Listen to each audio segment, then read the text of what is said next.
This is chapter number 5, When People Rebel, and this is of 1857 and after. So we discussed about the rebellion and how it started. Now, how it spreads. First, I'll take you to the places, these white places with a red triangle. These are the basic points.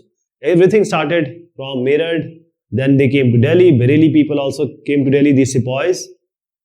And Bahadur Shah Zafar was regarded as the leader. Then Lucknow, Awadh was taken by the Britishers. That is why they were in discontent. Jhansi Lakshmi Bai and then Faizabad Maulvi. We'll talk about them. Okay. Now, after regiment and regiment, as I said, everyone has a discontent. Every sepoy has a discontent.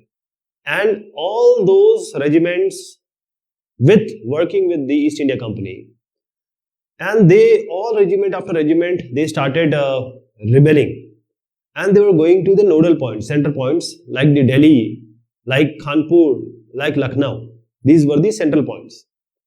Along with this, people from the towns or villages, means of every society, every caste, creed, they rose up in rebellion from town, from village. And because they were people and they were behind the big people like the local leaders, the zamindars and the chieftains, sardars. So all different sections, they rose up in rebellion. He is Nana Sahib and he was the adopted son of late Peshwa Bajirao II. And they used to live near Kanpur, which is Bithur. It's a place near it. Now, Peshwa, Nana Sahib Peshwa, he gathered armed forces. And from the city, Kanpur city, he and his people expelled the British from this city, garrison. And he said that I am the governor now. I am the Peshwa. I am the governor under Bahadur Shah Zafar, emperor, Mughal emperor, Bahadur Shah Zafar. He also proclaimed that. First of all, he said that I am Peshwa now. And second, I am governor under Bahadur Shah Zafar. What happened in Lucknow? His name is Birjis Qadr. Birjis Qadr. Now, he was the son of the deposed Nawab Wajid Ali Shah. Let me show you the picture of Nawab Wajid Ali Shah. So, Birjis Qadr was the son of deposed Nawab Wajid Ali Shah. So the Birjis Qadr also said, or he proclaimed that I am new Nawab.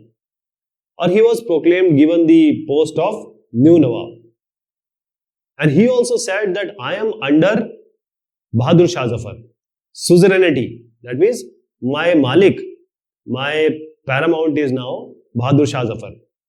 And his mother, that is Wajid Ali Shah's wife, Birjis Qadr's mother, she was called Hazrat Mahal, Begum Hazrat Mahal, and she also took an active part in this massive upheaval, rebellion or uprising against the British. And as we already talked about, Rani Lakshmi Bai, she also joined the rebel sepoys along with Tatya Tope. So, Rani Lakshmi Bai, and she was fighting with Tatya Tope. And Tatya Tope was the general of this Peshwa.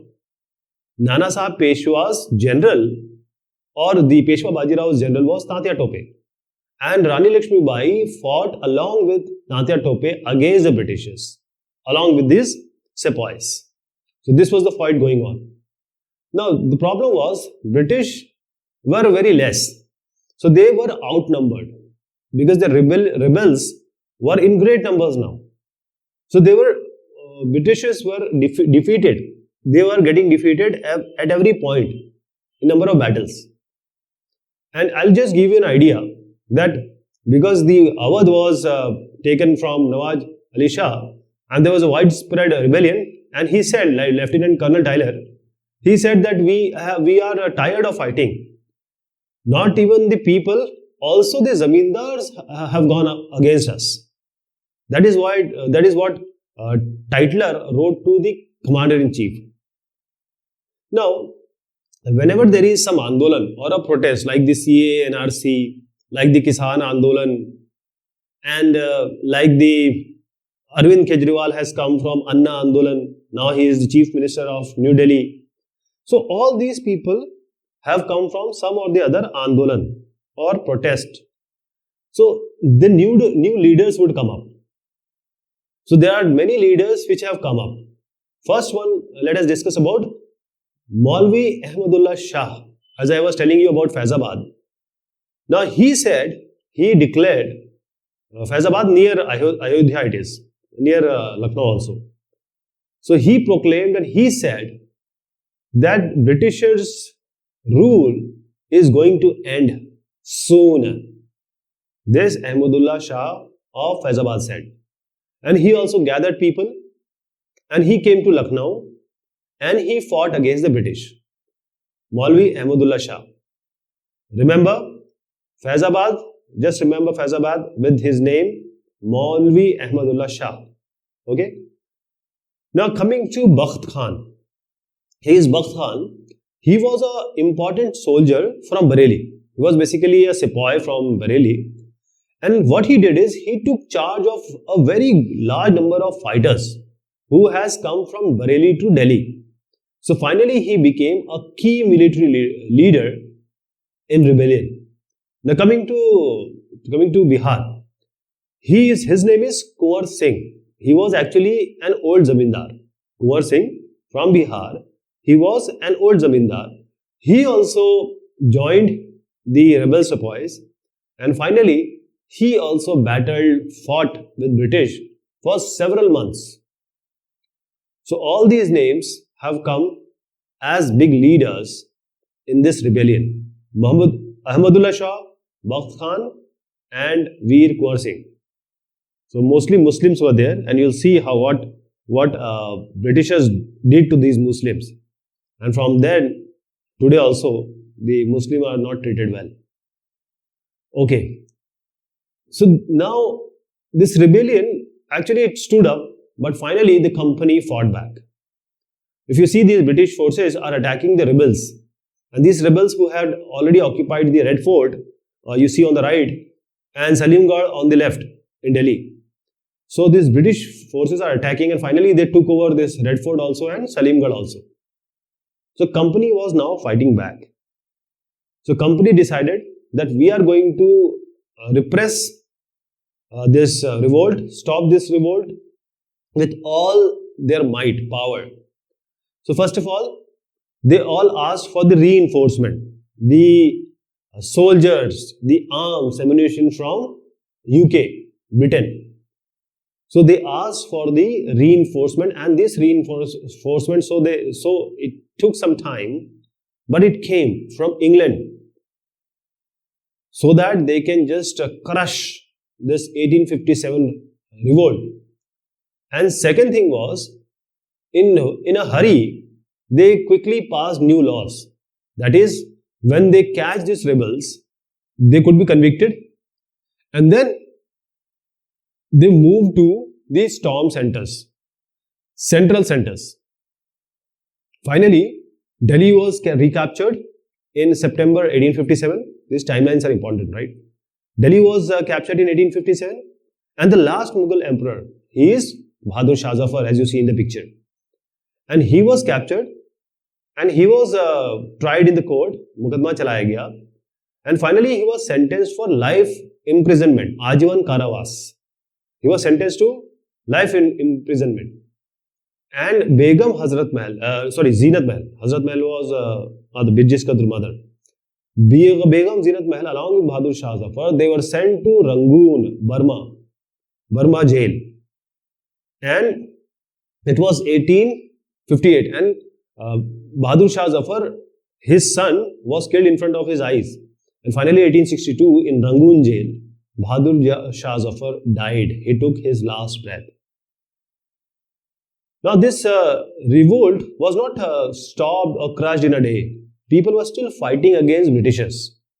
They were fighting because it was a massive, rebellion. And slowly and gradually, Delhi was taken. Then after that, Lucknow was taken, and it was taken in March 1858. Lucknow was taken in March 1858.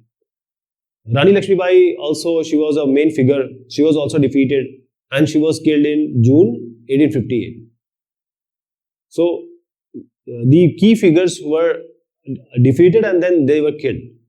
First was she, then Tatya Tope also, for the timing, he escaped or ran towards the jungle. And he was still fighting guerrilla war with the support of various tribals and farmer leaders. Guerrilla war, Chhapa Maar Yudh. But finally, Tatya Tope was also captured. He was also tried in a court. And finally, he was killed in April 1859. He was also killed. Right? Now, British, they were doing both the things. First, they were capturing and killing. And they were also trying to tell people that we are good. So they were trying to win back the loyalty of the people because they were actually going to rule them only. Vishwas Pana.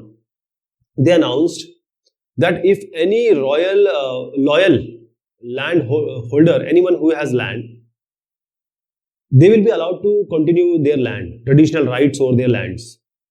If they come and submit them to the British, that is the Atma Samarpana. And also, one more condition was that they haven't killed any white people. If anyone has killed white people, there is no chance. But if you have not killed any white person, and you are a landholder, British will not do anything. So this is how British force. It was very difficult to break this rebellion, a heavy fortification in Delhi. But there was a long chain type of 7-mile long siege train. And on 3rd September 1857, as I said, they asked for reinforcement. So this 7-mile, and it was all elephant. See, this is a picture of that. And it was loaded with cannon and ammunition. Everything was there on the back of elephant. So this is how they massively tried to break the rebellion, crush the rebellion. Now, as I said, that whosoever, as I just indicated, will give you land. You might not have killed any white. This is what they did to get back the loyalty of the Indian people. And this was a kind of a situation on one side. But on the other side, they killed hundreds of sepoys, rebels, nawabs, rajas, sardars. They were tried and they were hanged. So both the games they were playing. If you see this picture, this is British troops blow up the Kashmiri Gate. That is how they entered. Still now, if you see, you go to ISBT, Delhi, you will see Kashmiri Gate. The name is Kashmiri Gate only. Now the question comes that what happened after crushing down or stopping this revolt? This is a picture of British forces capturing the rebels near Kanpur. So this was 1857 and it was crushed with all might and force. So when British regained the control, by the end of 1859, it took 2 years for British, 2 years, from 1857 to 1859. They took 2 years to crush this revolt. But the problem was, the same policies cannot be propagated. It can't be taken up for next coming governance. It was 1857 was a game changer. So they need to change the policies. First policy they changed was the British Parliament. I am talking about England now. In England, the British Parliament passed a new act in 1858 and they took all the power from the East India Company, because before 1857 it was all about East India Company. So all the power was taken from East India Company and it was given to British Crown. That is the Queen and King of England, United Kingdom. Now, one more thing is, they wanted to manage the Indian affairs. So, basically, British wanted that the Britain should be directly responsible for the management of Indian affairs. So we have a cabinet. Same way we have a British cabinet. In British cabinet, one of the minister was appointed as the Secretary of State for India. He was appointed the Secretary of State of India, and his whole responsibility was to govern India. That is, the all matters related to governance of India is his responsibility. Secretary of State, which was taken up from the British cabinet. Since he was a single person, he was given the tag of Viceroy. Though he was Governor General only, but there is one more tag added, Viceroy. Basically, Viceroy is the name given for those who are actually representative of the crown, representative of the Queen of England. That is how this happened in Australia also, and Commonwealth countries. So basically, government said that we have to accept all the proper responsibility of ruling the India. We cannot just let it for the company to rule it. Second thing they also did is that all the ruling chiefs, sardars, prashasak, kings, they assured that you have a territory and we will never annex it. We will never take it. We will never force ourselves onto it. Okay? Even if you have your kid, or you don't have a kid, you have an adopted son. Don't worry. You can give the ruling to him or her. Don't worry about that. We are not going to annex anymore. This is the second thing they did.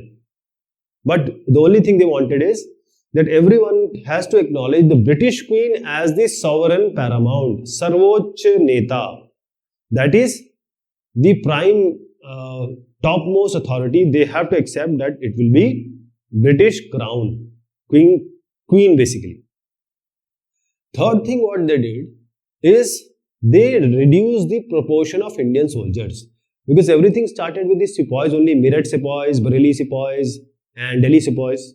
So they said the Indian sepoys number have to be reduced, and the European soldiers we need to increase.